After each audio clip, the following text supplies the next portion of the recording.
Hey, welcome back to Barefoot Bible. I'm an author and digital creator. So you never had that title before.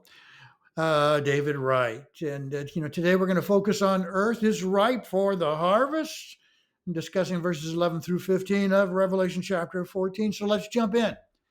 And the smoke of their torment ascendeth up forever and ever. And by the way, that's not a good thing. They have no rest, day nor night. And if you've been there, you know how bad that is. Who worship the beast and his image and receiveth the mark of his name. They thought that was a good thing back in those ahead in those days.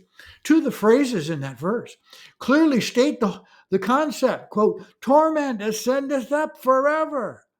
And another, no rest day or night. The fiery torment will be day and night. It'll never stop. A false teaching today is called the doctrine of annihilation. Yeah, I X'd it out or tried to. It teaches that their suffering will not be eternal. It'll just be that final judgment. That's it, done. Verse 11 clearly states that annihilation is incorrect. Their torment will not ever, ever, ever end. Verse 12. Here is the patience of the saints. How patient are you? Boy, one of my struggles. Sorry. Here is the patience of the saints. So I'm not a saint yet. Here are they that keep the commandments of God and the faith of Jesus. The judgment of those who persecute those saints during the tribulation days. It won't happen during those 7 years. But at the end, it will finally come. God encourages faithful obedience, not only now, today, 2025. God encourages faithful obedience to his word so he can encourage these martyrs that we're talking about. Verse 13, I heard a voice from heaven saying unto me, unto John, hey, John, write. Blessed are the dead which die in the Lord from henceforth. Why? What's the blessing about dying? Yea, the Spirit saith that they may rest from their labors and their works. Do follow them. It's great. John heard a voice identified as the Spirit, and the Holy Spirit asked him to write this down.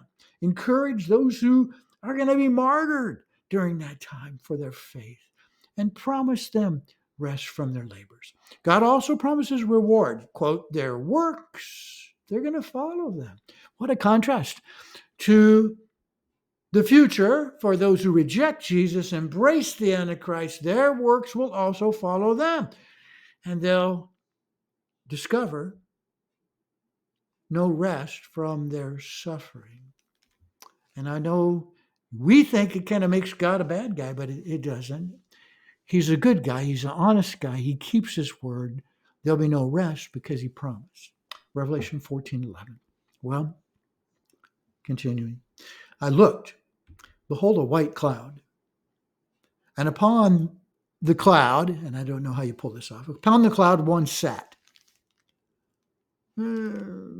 like unto the Son of Man, having on his head a golden crown, in his hand a sharp sickle. So some kind of farmer. And another angel came out of the temple, crying with a loud voice to him that sat on the cloud. I think he's talking to Jesus. Hey, Jesus, thrust in thy sickle and reap. The time has come for thee to reap. The harvest is really ripe. In John's day, that sharp sickle was a long curved razor, sharp iron blade, and it was used for reaping the harvest. Heavy, but useful.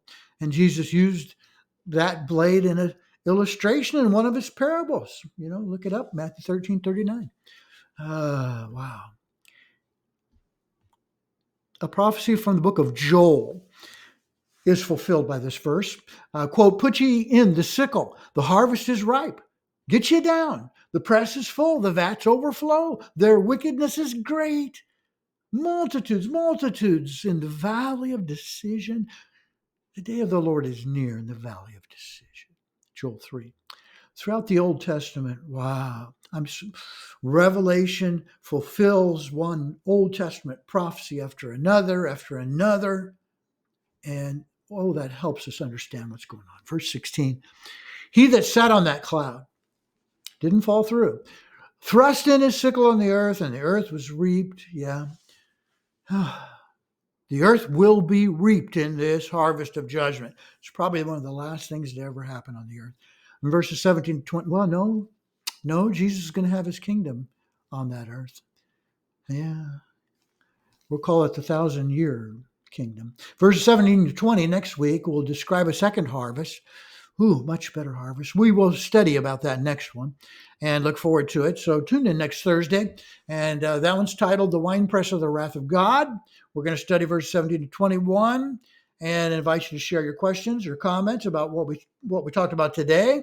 You should see a comment section down below the video on your screen. And also down there are links that will direct you over to Amazon. And I know, everything on Amazon is absolutely true, right? And trustworthy. Oh, yeah. But there you can order the real thing, the Revelation of Jesus that I wrote a couple of years ago. A copy of Daniel, The Secrets Revealed, and that explains Daniel to you. And it's the sister book of Revelation. And then very soon, my latest book, Judges, The Ripple Effect of Sinful Choices. And I know you never make sinful choices, so it won't apply to you. But if you've kind of seen that rock in the pond effect in your spiritual life, maybe you want to read every word. Additionally, there's a link to my Facebook page if you have a hard time finding that. And I know it says Barefoot Bible. That's really not my name. I appreciate everyone who has subscribed already. If you have not, consider clicking on that. I don't have a link attached to that. Just look right there on YouTube or Rumble for the link, and you'll find it. If you haven't subscribed, that'll get you connected to the notices, automatic notices when a new video is posted. Now, not a lot of my friends' videos. I do have links to their stuff too, but please like, share, and subscribe. Your friends need to see this video. They really do. There's bad stuff coming. God's trying to warn us. May God continue to bless your study of his word. If you read chapter 1 of Revelation, you will find his promise to bless you big time. Don't forget, tune in next week. Barefoot Bible will be waiting for you.